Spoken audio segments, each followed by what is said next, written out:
Hello and welcome to the I've Seen Everything Reaction Wrap-Up. My name's Andrew and I'm glad to have you here with me. This is where I share my thoughts, rating, and review following my most recent reaction or watch-along video. To find these reaction and watch-along videos, please visit @SeenEverything over on YouTube. Please be sure to click the follow button here on the podcast, and for those listening on Apple Podcasts, a rating and review would be greatly appreciated. And now, on to this episode's wrap-up for Harry Potter and the Prisoner of Azkaban. Well, I feel like I always start these wrap-ups with, well, to the point made in the comments. Did I enjoy this Harry Potter movie better than the other two I've watched thus far? Yes, I did. I do hold out hope, even though a lot of people have said this is their favorite. That doesn't mean that we're taking some severe steps down next. I mean, we have still the majority of this series to go. We still have 5 more movies to go. So it would be terrible if those 5 movies all drastically failed to live up to this one. But yes, this was a very good movie. A darker tone, and that doesn't necessarily mean that the darker tone lends to it being a better movie. But I find once you can get into a series like this one, where most of the characters are established, the world is established, you can just walk in and tell another presumably well-written story, that it allows you more time to focus on that story that is the main story of the movie, as opposed to having to set up the world. So there is some benefit there. It was a really good story, but it was sad too. And I know it can't happen that easy. I mean, it's almost a dead giveaway anymore.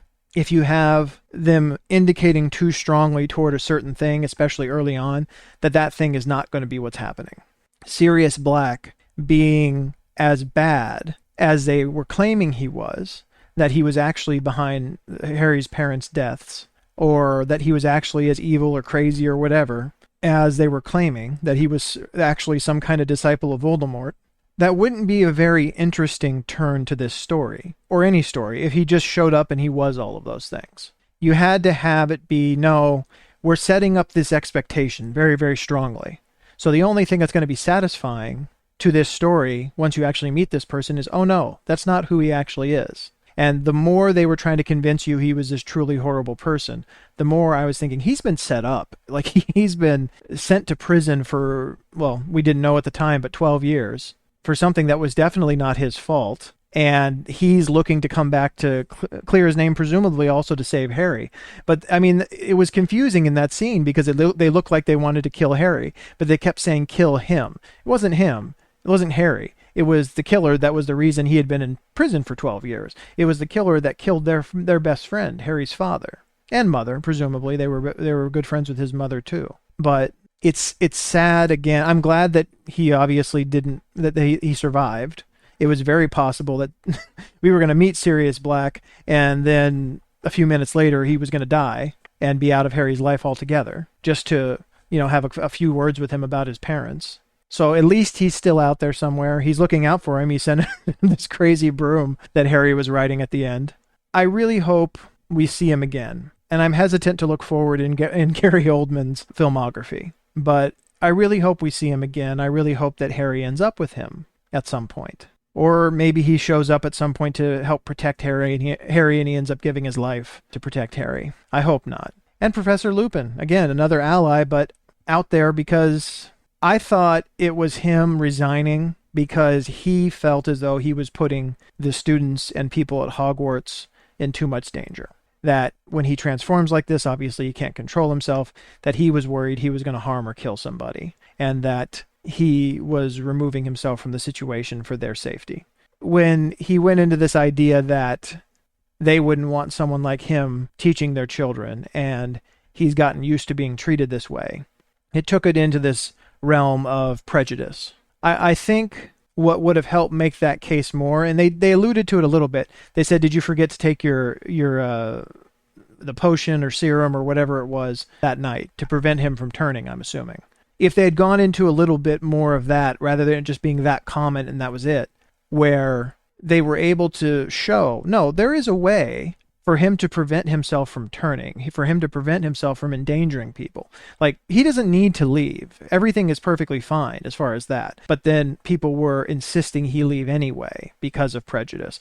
I think that would have made the prejudice case stronger about people needlessly discriminating against this person, and that parallel to what we have seen happen in real life. And we've seen that in other ways in the Harry Potter series already. Those of you in the comments watching helped explain to me just exactly how derogatory a term mudblood is in the wizarding world. And obviously what we saw from the Malfoys last movie in Chamber of Secrets. I mean, they're not leaving a lot to the imagination with how they're telegraphing who these people are, just even by their character design. And I'll just leave it at that. So there are some important points made. There's some important parallels drawn. I feel like not even just in the world of fantasy, but also sci-fi. This is when these stories do a really good job of making their point, is when they don't beat you over the head with a point, but they illustrate their message they're trying to send to you on a point through a well-told story that creates a similar situation within this fantasy or sci-fi world. And they didn't make it the focus of the story being told, but they did layer it in there. Ultimately, like, this is a happy ending in the regard that everybody survived, which we'll take, as opposed to important people in Harry's life, allies and people who knew his parents, his family, people that are there and want to be able to be in his life. For them all to still be there in the world somewhere, we'll take it over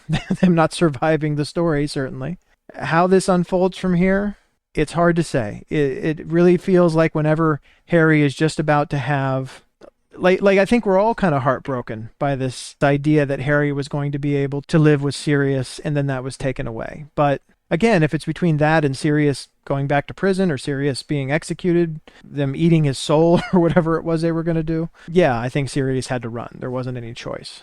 Hopefully we'll see him again in later installments. Hopefully Harry will be able to get away from the Dursleys and not have to have that be part of his life anymore. There is somewhat of a message in Harry seeing a future version of himself saving him and thinking it was his father. There's a message in that, I think, to be interpreted, a heartwarming one, about Harry's father existing within him in some capacity. And we're seeing Harry come into his own more and more. He's not being pushed around by the Dursleys as much. I do wonder, again, what happens now? I mean, he basically told them off and he took off with his trunk.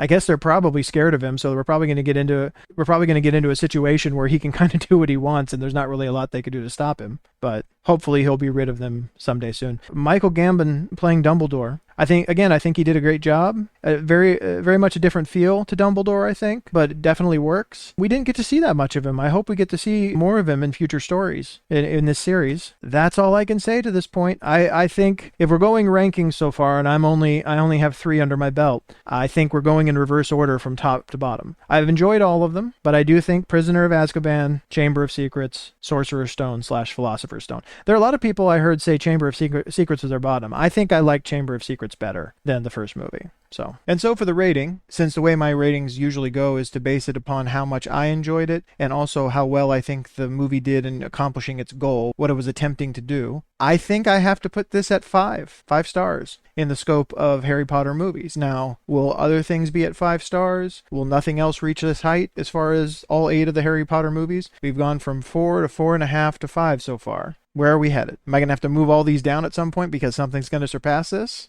Hey, I haven't had to do that before, but we'll see. But for this one, today, right now, 5 stars. That's what I'm giving it. If you would, please be sure to go ahead and check out the Patreon. Again, the full-length reaction to this movie is already over there on the Patreon right now, along with full-length reactions to other movies, exclusive full-length watch-alongs to television shows, all kinds of stuff we're going to have over there. Everything that's posted over there, at least as of the recording of this video, is free for the first week, and then it goes into its Patreon tier, so I hope you go over and have a look. If you'd be so kind, please go ahead and rate, comment, and share this episode of the podcast. Really helps me out here.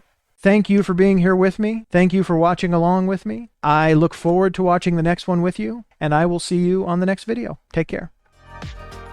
Thank you for listening to the I've Seen Everything reaction wrap-up. Again, to find these reaction and watch-along videos, please visit @SeenEverything over on YouTube. Please consider following the podcast, and for those on Apple Podcasts, a rating and review are always appreciated. Thank you so much for stopping by, and I'll meet you here on the next episode.